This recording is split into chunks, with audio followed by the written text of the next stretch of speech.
అందరికీ నమస్కారం. నా పేరు కీర్తి వడ్రేవు. నేను డాలస్ నుంచి మాట్లాడుతున్నాను. ఇవాళ మనం మే నెలలో వృశ్చిక రాశి వాళ్ళకి ఎలా ఉందో ఇప్పుడు చూద్దాం. ముందుగా మే నెలలో 4 గ్రహాలు స్థానాలు మారుతున్నాయన్నమాట. కుజుడు 11వ తారీఖున మీనం నుంచి మేషంలోకి, బుధుడు 14వ తారీఖున మేషం నుంచి వృషభంలోకి, అదే తారీఖున శుక్రుడు వృషభం నుంచి మిథునంలోకి, 15వ తారీఖున రవి మేషం నుంచి వృషభంలోకి స్థానాలు మారుతారన్నమాట. సో ఇలా మారినప్పుడు వృశ్చిక రాశి వాళ్ళకి ఎలా ఉందో ఇప్పుడు చూద్దాం. వృశ్చిక రాశి వాళ్ళకి 6th హౌస్ 6వ స్థానంలో రవి కుజుల కలయిక. 6th హౌస్ ఏం చెప్తుంది అంటే శత్రు రోగ రుణాలని ఇండికేట్ చేస్తుంది అన్నమాట. సో ఎప్పుడైతే 6th హౌస్లో పరాక్రమం అంటే 6th హౌస్లో ఫైరీ ప్లానెట్స్ రవి కుజులు ఉన్నారో ఇది చాలా చాలా మంచి కాంబినేషన్ అన్నమాట. అంటే మీ శత్రువుల మీద, మీ కాంపిటీటర్స్ మీద మీరు పైచేయి సాధిస్తారనమాట.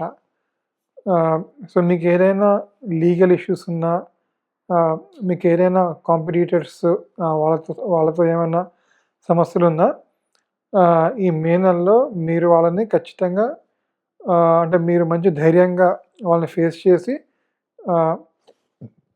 మీ ప్రాబ్లమ్స్ నుంచి మీరు ఓవర్కమ్ అవుతారనమాట. సో ఏ పనైనా ధైర్యంగా చేసి చాలా కాన్ఫిడెన్స్గా చాలా ధైర్యంగా ముందుకెళ్ళి మీ అవరోధాలని అన్నీ దాటుకొని మీరు మీ కాంపిటీటర్స్, మీ శత్రువుల పైన మీరు విజయం సాధిస్తారనమాట. సో 6th హౌస్లో రవి కుజుల కాంబినేషన్ చాలా చాలా మంచి కాంబినేషన్ అన్నమాట. సో ఏదైనా కాంపిటీటివ్ ఎగ్జామ్స్ కానీ దానికి ప్రిపేర్ అవుతున్న వాళ్ళకు కూడా ఇది చాలా చాలా చాలా అనుకూలమైన టైం అన్నమాట. అలాగే రుణాలు.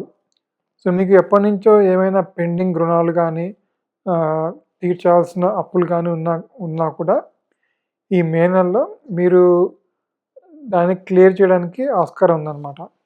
సో దాన్ని క్లియర్ చేస్తారు. చాలా కాలం నుంచి ఉన్న పెండింగ్ అప్పులు కానీ వాటిని మీరు క్లియర్ చేస్తారనమాట. అలాగే రోగం అంటే డిజీజ్. సో మీరు అంటే ఈ టైంలో కొంచెం హెల్త్ పరంగా కొంచెం జాగ్రత్తలు తీసుకుంటే మంచిదన్నమాట. అంటే మీకు ఇంతకుముందు ఏమైనా అనారోగ్య సమస్యలు ఉన్నా అది ఈ నెలలో అది క్లియర్ అవుతాయి అన్నమాట. అవన్నీ క్లియర్ అవుతాయి. అండ్ మీరు అంటే పోను మీరు కొంచెం జాగ్రత్తగా ఉంటే మీ ఆరోగ్యం ఇంకా అభివృద్ధి అంటే మీ ఆరోగ్యం ఇంకా మంచిగా ఉండడానికి అవకాశం ఉందన్నమాట. సో మొత్తానికి 6th హౌస్లో రవి కుజుల కాంబినేషన్ చాలా చాలా మంచి కాంబినేషన్. మీ శత్రువులపై మీరు విజయం సాధించడానికి, మీ అప్పుల్ని క్లియర్ చేయడానికి, మీ హెల్త్ విషయంలో కూడా జాగ్రత్తలు తీసుకోవడానికి ఇది చాలా చాలా మంచి టైం అన్నమాట. సో ఇది 6th హౌస్లో రవి కుజుల కలయిక వల్ల ఉండే ఫలితాలు. సో ఇప్పుడు సప్తమంలో బుధుడి యొక్క సంచారం చూద్దాం. సప్తమంలో బుధుడి యొక్క సంచారం మీ వైవాహిక జీవితానికి చాలా చాలా మంచిది అన్నమాట. సో మీ స్పౌస్ అంటే వైఫ్ కానీ హస్బెండ్ కానీ వాళ్ళతోటి మంచి కమ్యూనికేషన్ ఉండడం కానీ, మంచిగా సరదాగా టైం స్పెండ్ చేయడం కానీ, త్రూ కమ్యూనికేషన్ ఎట్లాంటి సమస్యనైనా పరిష్కారం అయ్యేలాగా చేయడం కానీ మీరు చేస్తారనమాట. సో సప్తమంలో బుధుడి యొక్క సంచారం మీ వైవాహిక జీవితానికి మీ స్పౌస్తో రిలేషన్షిప్కి ఇది చాలా చాలా అనుకూలమైన సమయం అన్నమాట. అదేవిధంగా అష్టమంలో శుక్రుడు అనమాట. అష్టమంలో శుక్రుడు ఆహ్, మీరు రీసెర్చ్ ఫీల్డ్‌లో అంటే రీసెర్చ్ సంబంధించిన ఫీల్డ్స్‌లో ఉంటే కనుక ఇది చాలా చాలా మంచి సమయం అనమాట. సో, రీసెర్చింగ్ దాంట్లో ఉండే వాళ్ళకి ఇది చాలా చాలా మంచి సమయము. అదేవిధంగా మీకు అనుకోని సంఘటనలు అనుకోని ఆహ్, అనుకోని సంఘటనలు కొంచెం ఆహ్, జరగడానికి ఆస్కారం ఉందన్నమాట.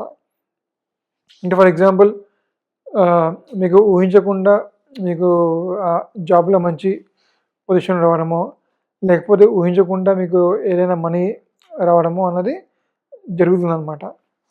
అదేవిధంగా మీకు ఏదైనా ఇన్‌హెరిటెన్స్ వంశపారంపర్యంగా మీకు ఏదైనా ప్రాపర్టీ రావాలన్నా ఇది మంచి టైం అనమాట. సో, ఓవరాల్‌గా వృశ్చిక రాశి వాళ్ళకి రవి, కుజ, బుధులు ముగ్గురు యోగిస్తున్నారనమాట. సో, వీళ్ళకి ఈ మే నెల అత్యంత యోగదాయకంగా ఉంది. సో, వీళ్ళకి ఈ మే నెలలో అంతా బాగానే ఉంటుందన్నమాట. సో, ఇది నాకు తెలిసినంత వరకు వృశ్చిక రాశి గురించి. మళ్ళీ ఇంకో రాశి గురించి ఇంకో వీడియోతో మళ్ళీ కలుద్దాం. అంతవరకు థ్యాంక్ యూ. బాయ్.